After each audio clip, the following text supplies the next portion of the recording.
I noticed that things have come out about the dedication of dedicated lanes that are going to be include officers that will direct traffic in the proper places, and also a new platform that will allow 4 Muni trains to disembark passengers at the same time, and also crossover tracks that are going to allow those who may live further down the T-line on 3rd Street to be able to bypass the arena even during activities. But maybe Mr. Albert could talk a little bit more about the subject I brought up. Peter Albert from the MTA. Good afternoon, President Bong, members of the Commission. Commissioner Antonini, you summed it pretty well. I appreciate that you followed those details. Yes, one of the main points of all of that was to make sure that we have no impact on the baseline service that we need to provide for the city in the event of a major event at the arena. That included the extra streetcars, the platform that's widened to allow 2 two-car trains on both sides to handle boarding and unboarding, the crossover tracks that allow the Bayview to continue to have service even when there's event trains that are supporting the arena. Well, thank you, Mr. Albert. The other thing you mentioned, and I think it's important to speak a little bit about that, there are streets that are going to be dedicated specifically to UCSF Hospital or for the residents to allow them to get in and out, both those working there, patients there, or residents there, and those will be more or less dedicated during games so that the crowds going to the games can't impact their ability to reach the sites. Right. The local hospital access plan features a designation of streets that matter to the hospital that aren't essential to people who are trying to get to the parking facilities for the arena.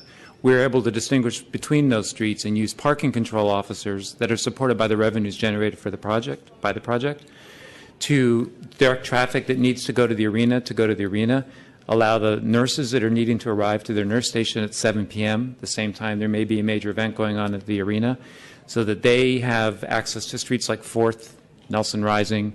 Residents also get that benefit, so Owen Street, which isn't essential to get into the arena but is very important for Mission Bay and Dogpatch residents to go north and south, have that.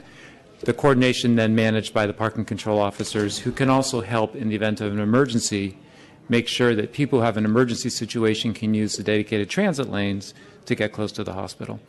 Thank you, and I think one of the speakers alluded to the amount of available parking in Mission Bay, even though a certain number was given to us that the Warriors will have on-site and in the garage across South Street, but there's quite a bit more that exists, and especially in evenings, is virtually unused.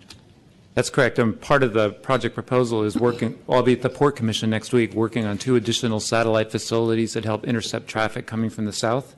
The idea is to allow people who want to get there by any mode have that option, but to minimize the amount of congestion and unsafe conditions in the vicinity of the arena. So satellite parking is part of that. What's nice about this arena is the hours that it will be used take advantage of off-peak availability in a bunch of parking garages in the area.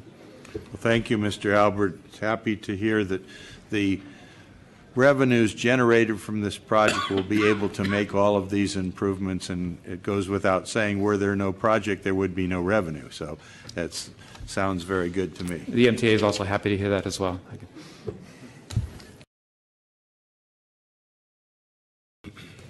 I have one remaining question from Mr. Alpert.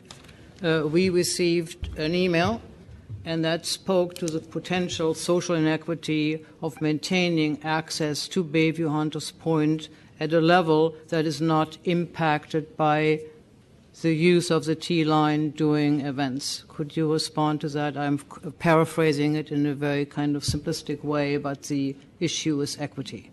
Sure. Peter Albert again from MTA. I believe, Commissioner Moore, what you're talking about is the construction impacts of the expanded platform, because when that platform is complete, then there isn't any interrupted service to the Bayview. As a matter of fact, the crossover tracks we talked about allow that flexibility for service to go beyond the arena, even with event trains doing service. So the construction is the idea. One of the variants of the project is to have a widened central platform as opposed to 2 separate platforms across the street from each other. That would require widening the platform. That would require realigning the streetcar tracks. There would be a bus bridge during that construction period, but that's just during the duration of the construction of the platform itself. I understood it, and I might have been misreading it more as a future capacity during event and surge, that the frequency of getting people to their home and their destinations in Bayview would be impaired because there are too many people, given the current frequency of the T-line, who can't get on the train. So for that, then, there's a completely different response, which would be the baseline of transit service that we're using to design the extra event transit service is acknowledging where we are today, or where we will be when the arena opens. We designed a transit plan above and beyond that baseline that looks at those demands. Now, we take advantage of a lot of extra service that's superior to what we see with the T-Third today.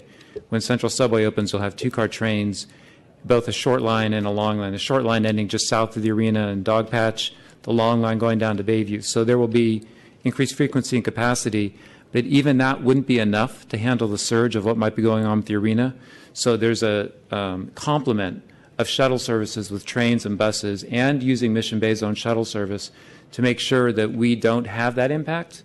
And then also through the revenues provided by the project, we procure 4 additional streetcars, something we haven't ever done in any project I've worked on. So I feel pretty confident that we're handling that issue, and I would even argue that if you're in that general area, you can take advantage of all these extra services because they are regular Muni services, even if you're not going to the arena. You might find that you've got more two-way capacity to and from that part of town than you would in a non-event night. Which means that the funding support you are currently getting would allow for flexibility to respond to problems should they be different from what you're currently anticipating. Exactly. There is a feature, and my colleague from OEWD can explain it more, Adam Vanderwater, that allows us to make sure that we look at the revenues needed to operate the service plan. We build in a cushion for special events, especially when there might be a Giants and a Warriors night at the same night. We allow that cushion to accommodate even the needs we didn't anticipate, and we really worked our best to anticipate what those needs would be. But they are extra. They would help procure extra PCO services, extra drivers, run more shuttles. It's called what I've sort of conveniently called the lockbox. It allows us to do things we can't even predict right now we'll need to do, but for what's so unique, it gives us the funding to do it. Appreciate the clarity of your answer. Thank you. Commissioner Johnson. Thanks very much. Yeah, also very supportive. Mr. Albert, I know that you were up for a while, but I just have another follow-up question. Since our focus really is on the office tower space, I'm thinking about the daytime usage.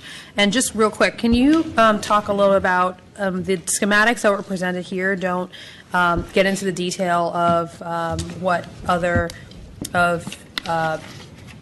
curbing or anything else that would be done to accommodate the BRT that's supposed to be going up 3rd Street and, you know, cabs and everything else stopping. So can you talk a little bit about the streetscape around the office space and how that flow is supposed to work, just real quick? Thank you very much. I actually was part of the small team of people who are helping make sure that design would respond to the expectations we need of that project to work from a transportation standpoint. That included understanding volumes of pedestrians coming out and trying to get over to the streetcar stop or the BRT stop that would be on 16th. So when you saw David Manica walk through some of the open space and David Winslow, those were reflecting the input of MTA, making sure that we didn't under-design the open space that allowed people to safely go from corner to corner to make those platform connections.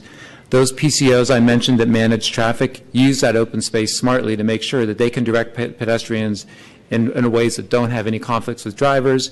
We then segregated curb space along those open spaces to make sure cabs were here, drop-off were there. The bicycle valet parking is designed to make sure there's easy access to the cycle track. So the short answer, which I'm not really giving, is that there's so many multimodal aspects that are embedded in the design of the open space, and you don't really appreciate that until you start breaking down all the logistics of what happened. The other thing we did was we understood that that arena is used for multiple functions, and we had to think smartly about not over-designing something for a small number of days during the year. As Commissioner Moore said, there's a lot of nimbleness in the design of the open space vis-a-vis transportation. Thank you.